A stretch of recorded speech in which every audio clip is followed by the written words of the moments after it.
So the intent of this session is from a client perspective, what they should be thinking, what things they should be considering. So that's the topic.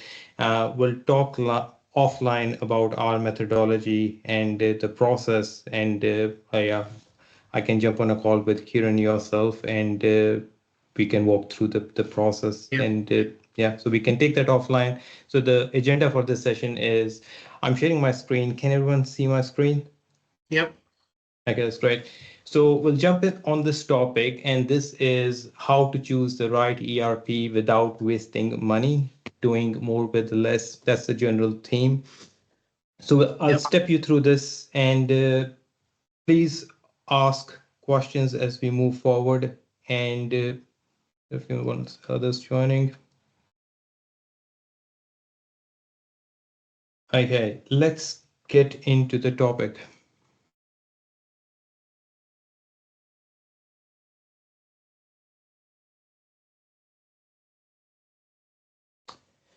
All right, welcome all.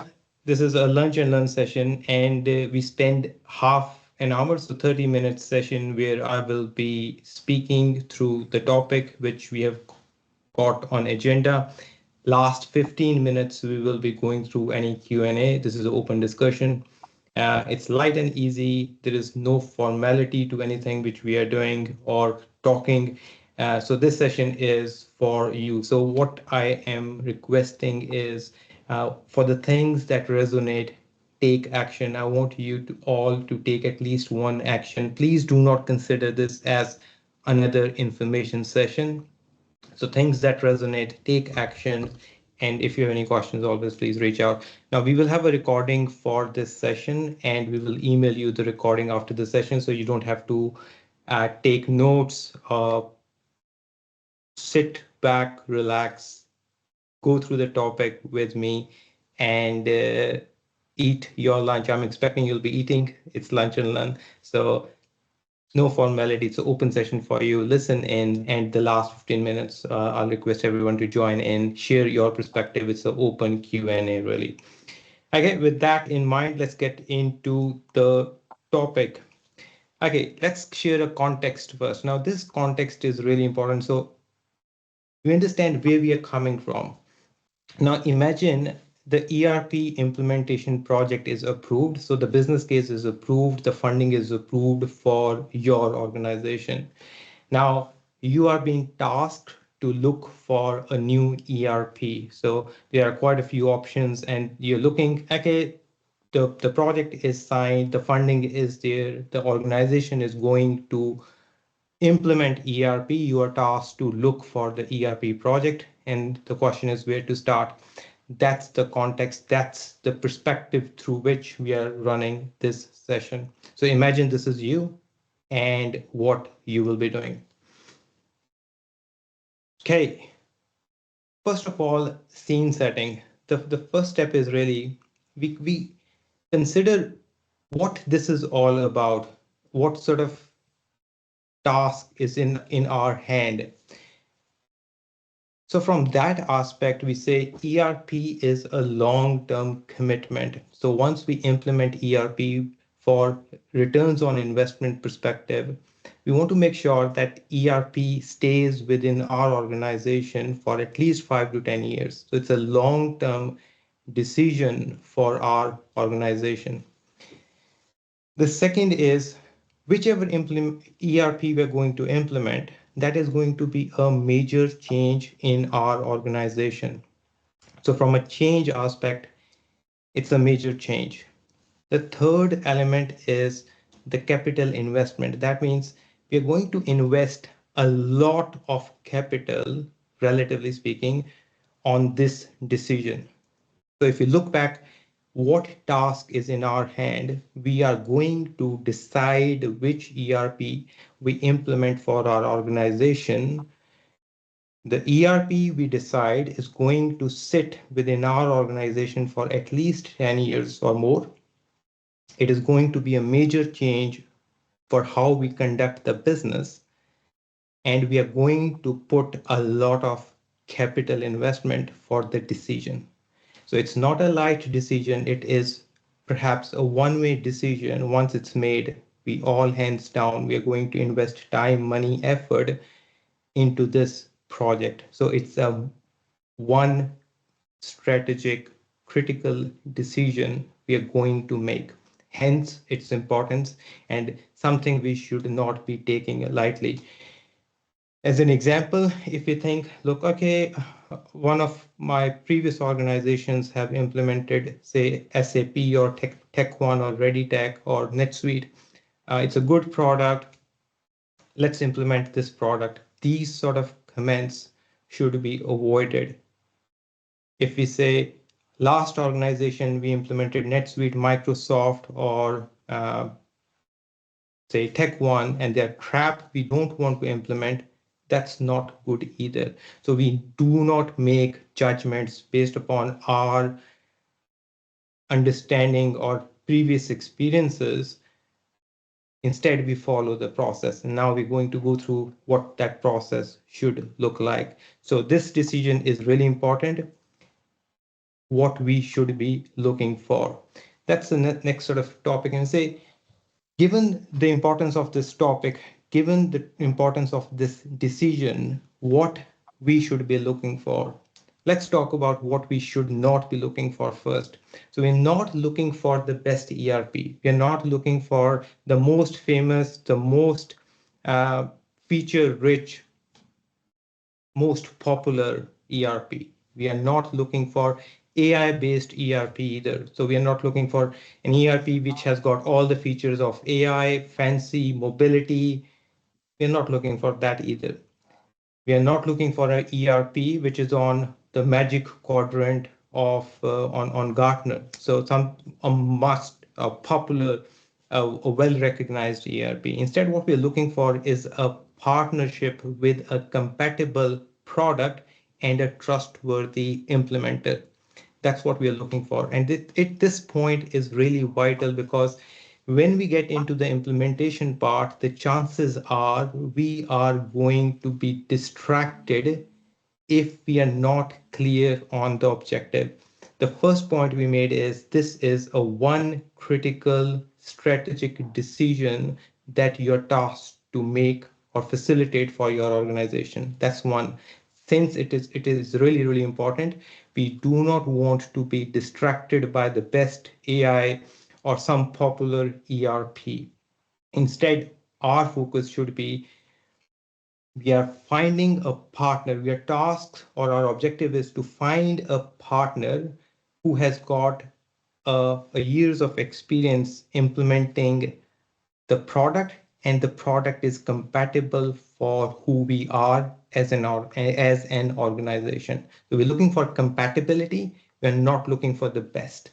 So that's a key decision, a key difference, and that's something which should be in back of our mind throughout the process.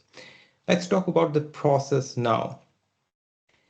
It's a very simple, logical, common sense process. So there is nothing revolutionary, but I think where we get it wrong is we lose the track of the process because of the distractions.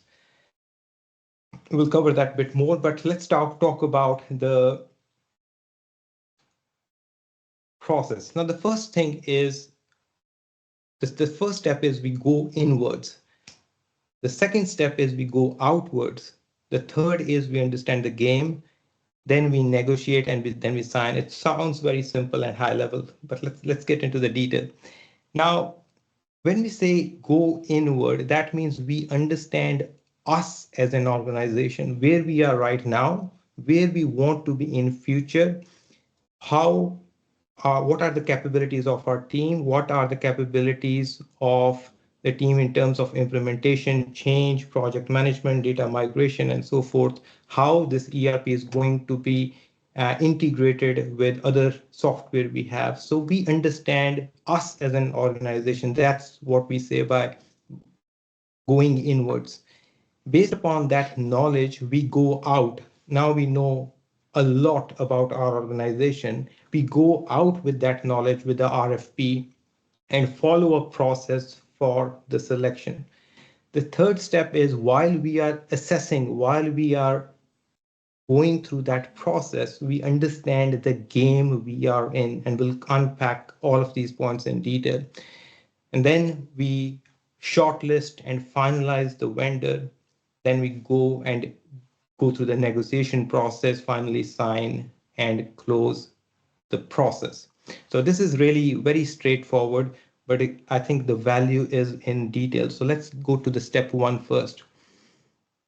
The first step is going inwards. That the key objective here is we understand who we are as an organization. That's one. The second is where we are right now, where we want to be in future, and what we need, what our expectations are from our ERP, so we can put that on a piece of paper and share that with the vendors.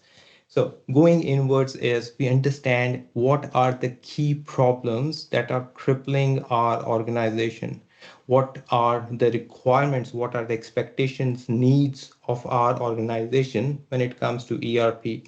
Now, this is the current, these two aspects are current present state. Then from a future lens, we understand what is the business vision, what are our goals, what is our strategy. And again, there may be different documents, different artifacts that we can review to understand the future aspect of the business. We understand the business systems, technical architecture, how, and that will give us visibility and an understanding as how the new ERP is going to fit in overall digital landscape. So how the new ERP is going to be integrated with the existing digital assets. Digital asset means software we have. What is our current operating model? What are the scope boundaries? That means what is in scope, what is not in scope. So we have clarity on when we say ERP, does that also mean integration with website, public website? Does that also mean mobility? So what are the scope boundaries of this selection? Who are the stakeholders, internal, external, regulators, uh, end-to-end stakeholder list is accessible and understood, and which environment we are operating in. Is it very hierarchical or not? And what sort of politics, what is a decision-making process, so we understand the environment under which we are operating. So these aspects are all related to going in and understanding our organization before we go out. I stop there and really quickly check if I am with everyone. Any questions so far? So maybe give me thumbs up or ask questions because, okay, great. Okay, so with that, that's the first step covered. So we understood where we are from an organization aspect. Now, with that knowledge, we go out and say, we put together a request, and RFP is, it could be RFT, it could be RFQ, that is irrelevant from at the scale we are speaking. But we put together a document and we hand over the document to the selected vendors and ask them to respond. Basically, all we are doing is based upon the knowledge which we have gathered in the step first, we put together a document and then tell the vendors, okay, this is who we are, this is where we are now, this is what we want to achieve with this ERP, new ERP. Tell us how your product and services are going to satisfy our needs. So we send the document out to say 5, 10 vendors and get them to respond to our request, a standard, the procurement sort of process. But within that, we have a clear plan for assessment and decision making. That means once we are very clear. Once we receive a request back from the vendors, once they respond, what is our process to evaluate the responses? That means, is there a weighting criteria? Who is going to assess which part of the ERP? Because ERP, if you've got finance, procurement, operations, project management, depending upon organization, there are quite a few different modules. Now, who is responsible to assess all these different modules, and what is the decision-making process? So the entire assessment process is agreed upfront. So we are clear on that assessment. And while the process is agreed, we are engaging the right people upfront as well. Generally, what we see is a finance manager may decide, let's go with Oracle or let's go with SAP. That's where things goes downwards or go south because no one else in the organization is engaged. So we engage the right people upfront, saying that, okay, you take ownership of the procurement, you're a procurement manager, we want to engage you, and your responsibility is to assess everything related to procurement. Make sure the new ERP we are looking at is going to satisfy your needs. And similarly for operations, similarly for all other areas within the business. And finally, we make sure this is really end to end. We make sure that we follow the agreed plan. The chances are, this is the second time I'm saying that, the chances are we are going to lose track or distract through the demos and the fancy, sleek demonstrations from the vendor. We want to make sure we stay on track, we understand what our needs are, You mate, and got on a call. we That's all right. evaluate. If So you we get down evaluate. to ground floor, Sorry, go we left out the doors. Okay, so we want to make sure that the process is clear and we strictly follow the agreed plan.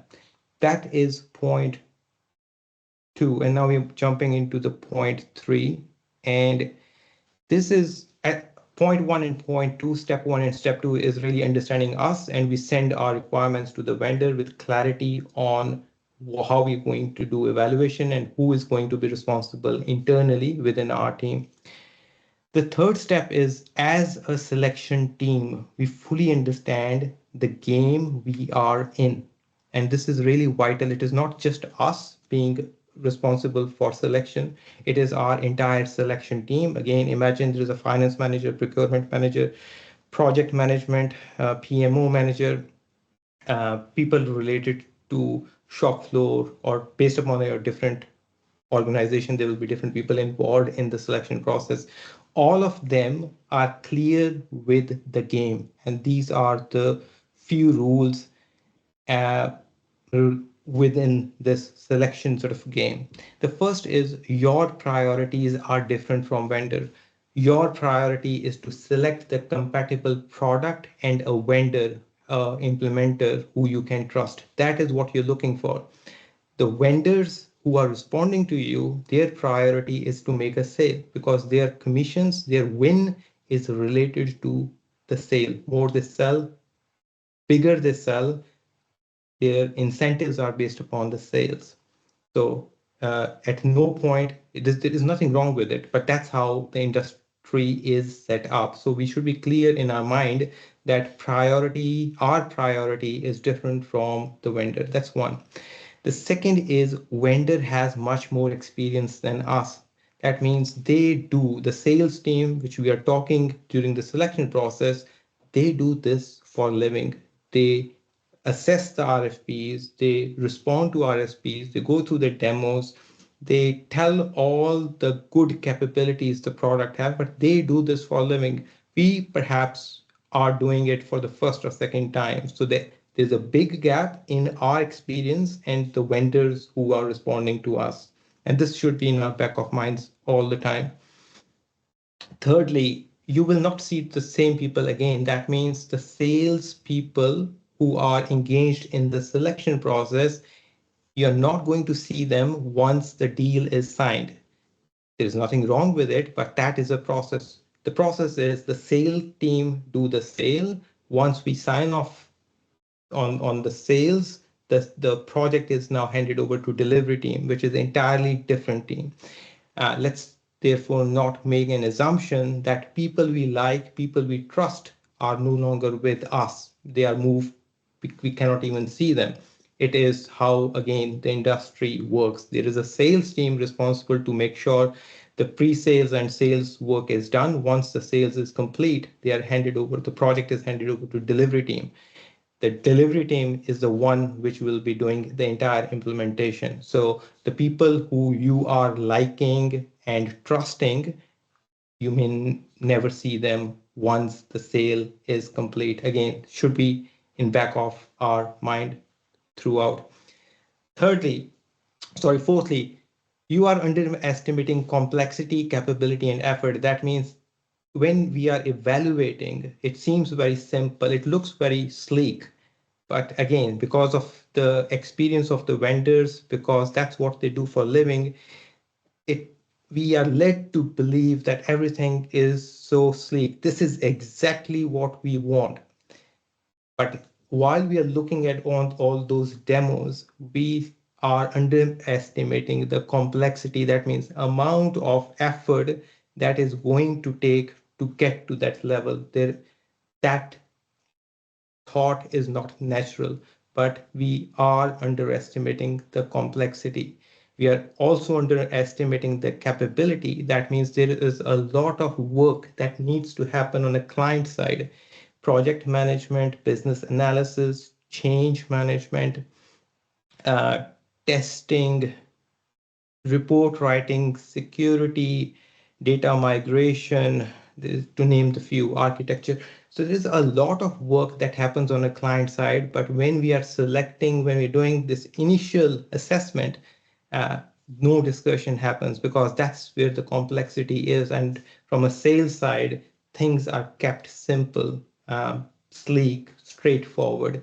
But that means we are underestimating the complexity, capability, and effort, something to always keep track of, and it should be on in front of our mind while we are doing assessment.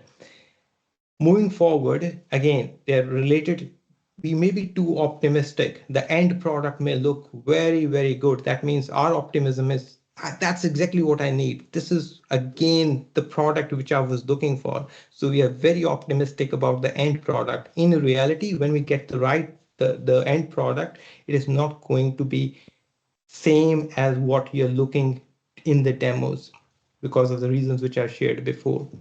So these few points are related to the game we are in. So these are few things we should be aware of and keep reminding the people who are part of the selection panel. This selection generally is more emotions led and less of the structure and process led.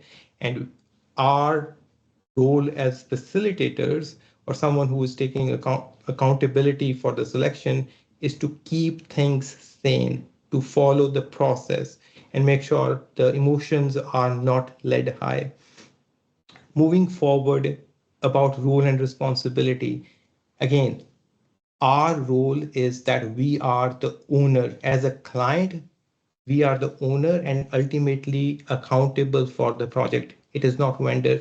The vendor role is the ERP implementation vendor role is very simple and a small part of a bigger picture. Their role is technical delivery. They are responsible to configure the product based upon our needs, but they're not responsible to managing the entire project from a client side. They're not responsible for testing it, uh, training end users, change management, data migration. They will give us tools, but they're not responsible. We are responsible for it. So we own the project. Hence we need the understanding of its complexity. We want to make sure we have got the right people to do the work. Yeah. When you called me, I was just. Okay, sorry. Okay, so moving forward to step 4. So imagine now we have done the selection part. We have selected a vendor. Now we are in a negotiation. We announced that you are the selected vendor and the product we want to move forward with. Now we start with negotiation. Now negotiation, we want to make sure that this is really, we are not squeezing each other. We are finding a win-win platform where we want to make sure it's a profitable deal for the vendor. At the same time, our risks are being managed well. So there are two aspects. Firstly is we are negotiating for risk management. That's a umbrella term. That means we are negotiating because there is a risk. There are one-way decisions. We want to make sure we manage those risks clearly. And secondly, we want to make sure that there is a value for money for the investment we are making. We are going to get a good value out of it. So that's the why we negotiate. We negotiate to manage risk. That's in general.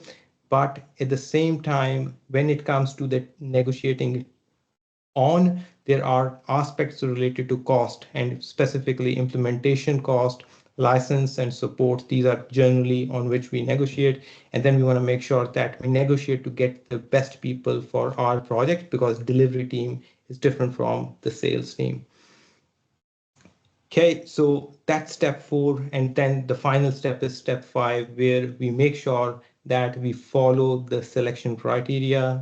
If there is any open loops, there will be many open loops at the end, because there is few demos we need, there is few things or questions someone has. So we want to make sure all those open end loops are being closed, and we find the right people who are going to authorize or sign the statement of work, the end user agreements, the software support, and few other documentation. So that's the final step. Then we have got the end of it, where I'm going to conclude to get the basic essence of what this topic is all about. The first thing is knowing what we need is power. And this is power because if we don't know what we need, we are going to be distracted by all the fancy stuff, all the popularity. If everyone is buying something, it doesn't mean it's right for us. So knowing what we need is power. Second is setting the clear selection process is sanity, because once we get into the selection process, people who are part of the panel, they may have preconceived experiences, ideas, thoughts, and then emotions will run high. It all gets out of hand. So once we have got a clear selection process, it gives sanity for us and for the rest of the panel or the team as well. Thirdly, we want to make sure that we are making people accountable, and that's how we engage them. So that engagement is vital, because at the very start, we tell the entire selection process, we engage the right people. Now they're engaged from a very start. A finance manager or a procurement manager or a project manager is not making decisions for the rest of the organization. Instead, we put the right people in the right place, ask them to be the part of the panel, and we hear them from very start. And that's where the change management and engagement, which adds value throughout the implementation. Finally, all that glitters is not gold, and even if it is, you may not need it. That means the product which you're looking at or you may review during the selection process, there may be fancy AI reports, there may be mobility, there may be advanced notifications, business intelligence. Yeah, they may all be there, but the point is you may not need it. And if you don't need it, it doesn't carry a lot of weight or value. So the power again is really understanding what we need, and then we follow the process, make sure the product is compatible to who we are as an organization and where we want to be, and that product is going to support that journey, and the implementation partner is trustworthy. That's someone which we can work with for years to come. With that, we conclude the session, and we'll open for any questions and share your perspectives, your stories, and so open session now.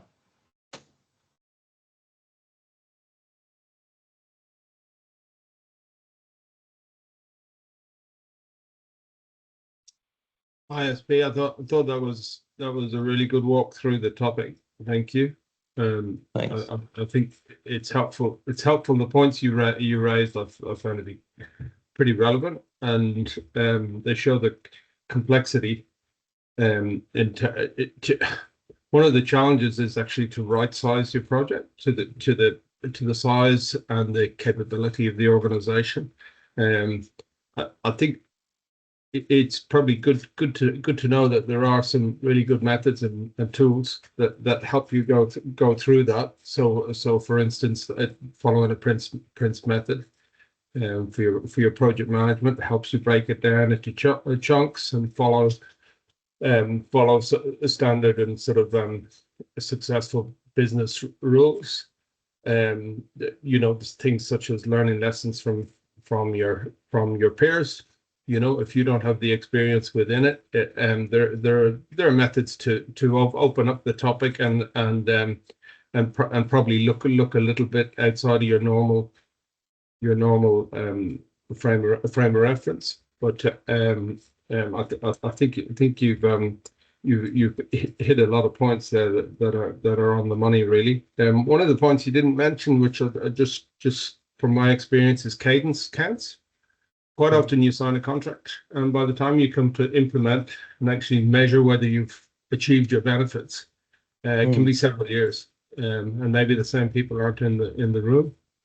Yes. So very much the initiation stage of your project, where you're breaking down the stages so that you're walking through manageable chunks of work, is of particular importance, linked to the size of your organization. Be you small, medium, or large, you may have more resources and experience to hand, for example. But yeah, look, I thought it was quite valuable for particularly for people who may be newer to the topic.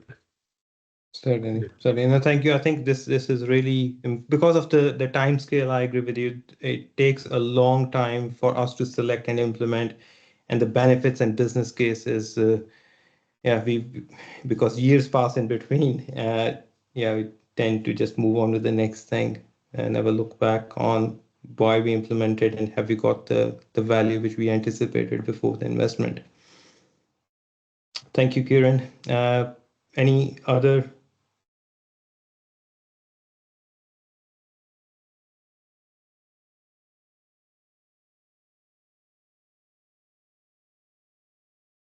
Okay, most of us are on mute, so feel free to share your perspectives, your journeys, or if you have any experience on this topic, selecting ERP for your organization, or perhaps you're thinking about one.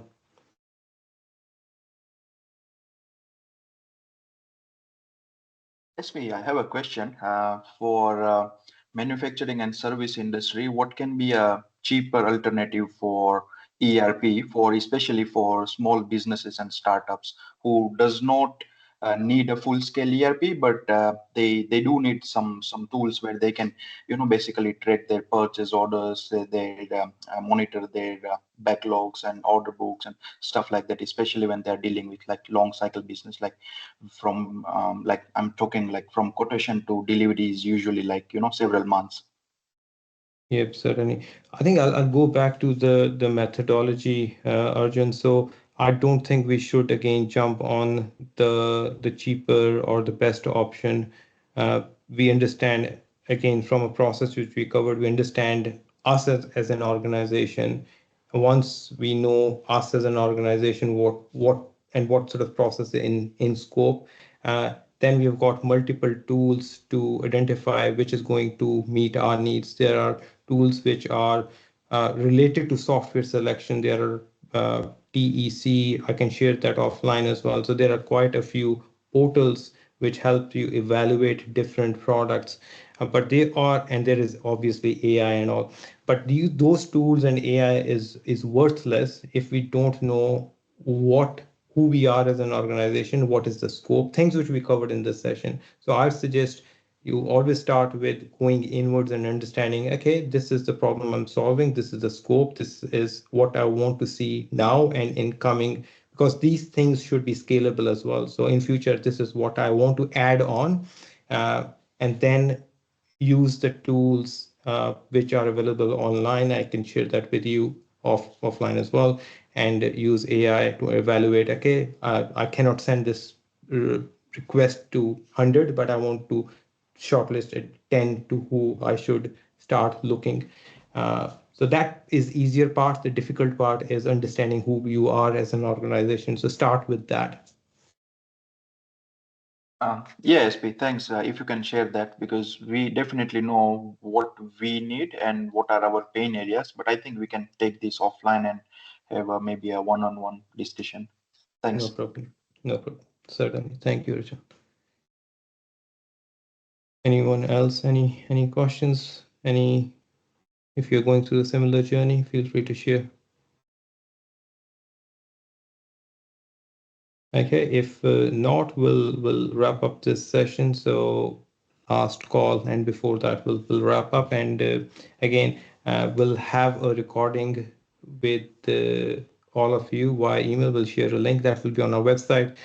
Please make sure you give us your perspective, how you felt this session. That really helps. So Harley is going to send you a quick survey. So please take 30 seconds to fill it out, and that really helps to share your voice, and we really want to see how you are perceiving, how you are adding value, and how much, and how we can take it to the next level. All right, we'll wrap up now, and thanks all for joining. And if there is anything else, yeah, please reach out. Tony, I'll reach out to you, and we'll schedule call offline.